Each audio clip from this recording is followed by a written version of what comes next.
Is a wandering mind really about a lack of discipline? What if it's instead more about being deeply attuned to the present moment, experiencing the now with vivid intensity? When we see it that way, we might be more inclined to honor our mind's natural rhythms rather than fight them. We might be able to better connect with a kinder, more effective approach to guiding our focus. A tool that I suggest in helping do this is called a visit.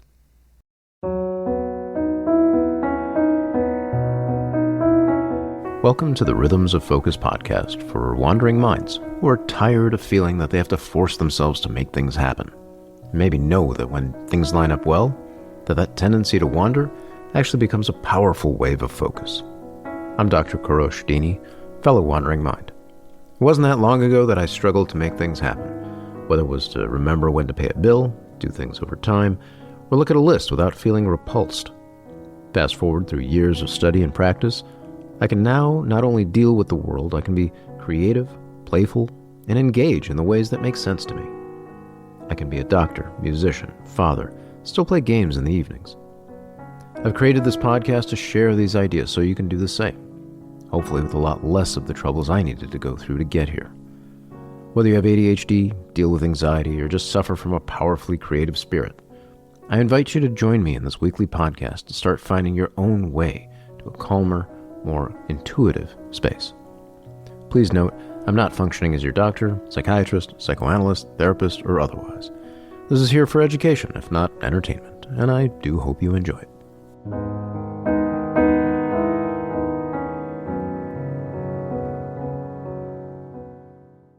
Today's episode begins with a common joke in the ADHD community.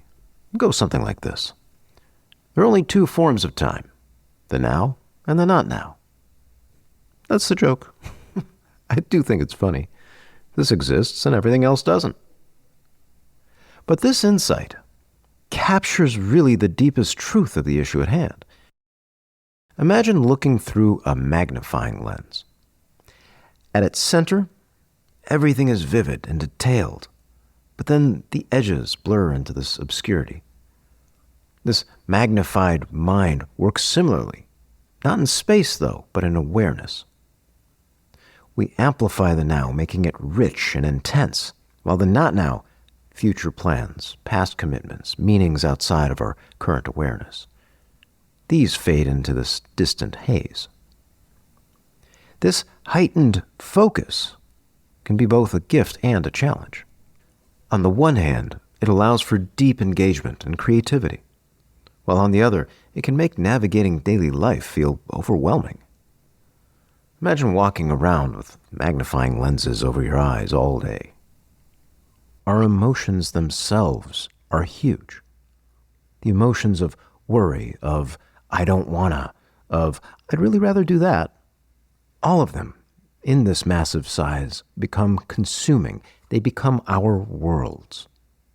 The feeling of working against them, such as when some important task is projecting dread, or even the difficulty of transition from one state to another, from one work to another, from the couch to somewhere else. We're often faced with that internal sense that says, no. There is this wonderful ally for a wandering mind to deal with this magnified world, called a visit. It helps in managing procrastination and the difficulty of engaging, as well as finding play and a sense of agency and much more. It brings a gentler approach to focus. Now, what do I mean by a visit? Here are the steps. First, choose some focus, something you want to engage with, whatever it is. It could be something fun, or it could be something that you're dreading, or anywhere in between. Whether it's about playing a game, dealing with taxes, whatever it is that you decide. Second, be with that focus. Either go to it or bring it to you. Third, this one's not at all necessary, but it is preferable, which is to set distractions aside. Fourth, stay for at least one single deep breath of time. That's it. One deep breath. Now, at this point, what you've done is brought yourself to the edge of action. You're not forcing yourself. You're not making yourself do anything beyond being there for that single deep breath. At this edge of action, you can take a step forward as easily as you can take a step back. It's no longer about you getting there. It's about you deciding for yourself, is this a good idea in this moment or not? Weighing whatever the emotions are within you and around you to make this decision here and now. Once you've reached that single deep breath, you can consider the visit done. It's complete. You've made the visit whether you've done anything or not. Beyond this point now, optionally, you can nudge it forward. You can take that small step if it feels like something that you'd like to do. You can take another step and even get into a flow and keep going for as long as makes sense to you. Or, quite vitally, you can leave at any time, including after that single deep breath, having done absolutely nothing. So what good is doing nothing? What do you get out of it? By directly exposing yourself to the emotions of the work where it can start bubbling up in mind, whether it's in that moment or in between visits, you've heightened your sense of agency. In this way, visits become powerful. They help us gain that curiosity and kindness that comes from that place where we decide for ourselves to do something, even in difficult conditions. This is how visits align with how a wandering mind naturally operates. It's not that you can or can't do things that are hard. I'm sure there are times you have done things that are quite hard. It's the transition, it's working through the emotions that makes the difference. Visits help us to eventually even organize our work in ways that honor our unique rhythms throughout the day. They can help us transform the overwhelm in tasks into moments that are approachable. They are their own units of work. When you engage something regularly and in a rhythm, for example, daily, you can start leveraging a powerful momentum that comes from these visits. And with practice, you can even release a dependency on deadlines. Instead of battling against the mind's tendencies, visits help us work with them, turning this magnified awareness into an ally rather than an obstacle. Certainly, there's more to be said. How do you start things? How do you end things? How do you stay with things? How do you arrange the day? And a lot more. But I do find this to be a good place to start. Many clients and students of mine who've given this a try, especially daily, come away noting how surprisingly engaging and useful a visit can be. So as a takeaway here, maybe consider some piece of work that you have in your world, whether you dread it or you enjoy it, whatever makes sense to you.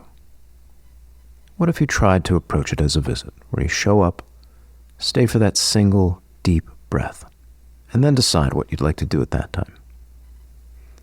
Now, if you want something written down that'll help you walk through this, even show you how to do this with a simple reminder app, head over to rhythmsoffocus.com/visit. Rhythms is plural. Rhythm starts with RHY. rhythmsoffocus.com/visit. You can enter your email address somewhere there. You can sign up for the weekly Wind Down newsletter as a part of that, and you'll get this free PDF that'll walk you through.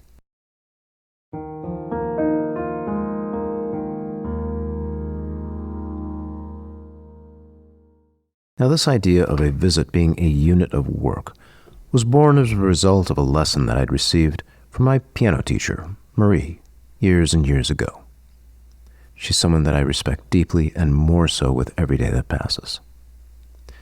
There was a series of weeks where I just wasn't practicing. I thought the lessons themselves were enough, and my teacher, Marie, thought otherwise. She said, I understand you're busy. Maybe you're tired.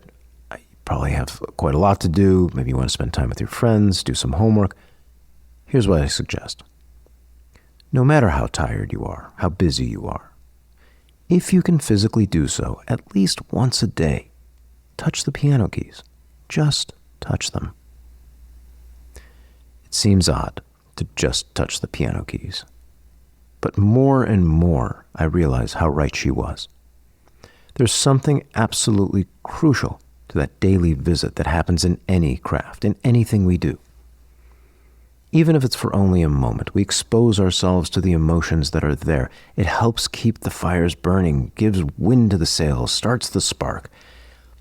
This idea of touching the keys has since become so much of how I conduct my day and get through to things.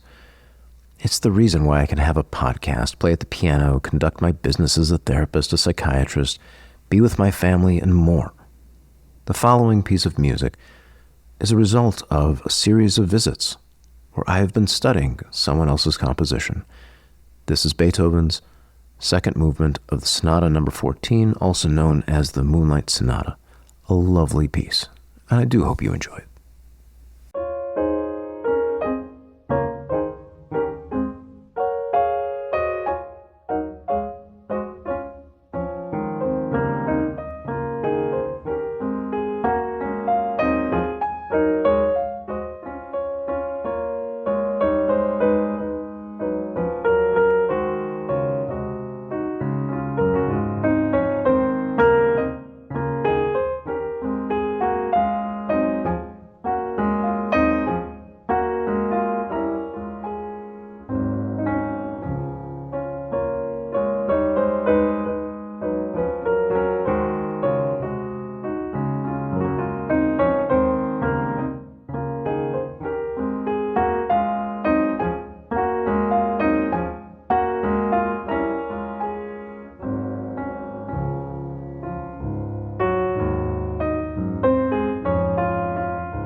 If you've enjoyed what you've heard today, kindly subscribe, rate, review with whatever app you're using.